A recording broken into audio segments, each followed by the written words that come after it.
My name is James Francis. I will be your facilitator for this webinar brought to you by KnowBe4 and ITWeb. Cybercrime in South Africa is a very, very big deal. I'm not going to go into the details. We know that Interpol has said we're one of the top hotspots out there. We know we've seen large escalations in attacks on local businesses, on government. We know the information regulator has been very busy dealing with breaches and such. So we're going to unpack that and some best practice and proven methods to improve your cybersecurity culture. We found that in the last quarter of 2023, phishing attacks rose by 173%, right? Malware threats have increased to about 110%. So this is still the method widely used by hackers and bad actors to infiltrate organizations. We have within the platform embedded training of every kind that deals with topics that relates to the latest hacks, the latest methods being used by hackers to infiltrate organizations. We've got all of this data. We'd like to share it with you, and we'd like to train your people on what to basically look out for.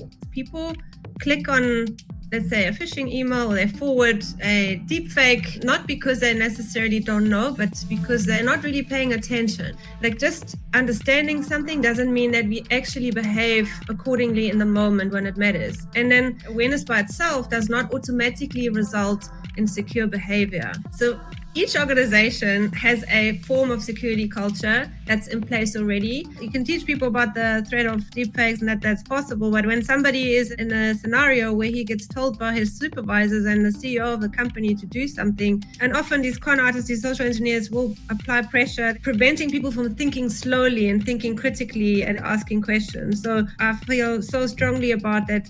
If we want to create an effective security culture, we have to create a mindfulness culture in the company that allows people to slow down, that allows people to say, I will not reply to my emails on the weekend at midnight, like I will do one thing at a time to go back to a more slowness, and that's actually a cultural thing. It goes more towards leadership and HR and just company culture in general. The most important thing is that initial pause, that when you, for example, like me, when you're sitting in your car and you're on autopilot and you're not really paying attention, that you shouldn't check your emails, right?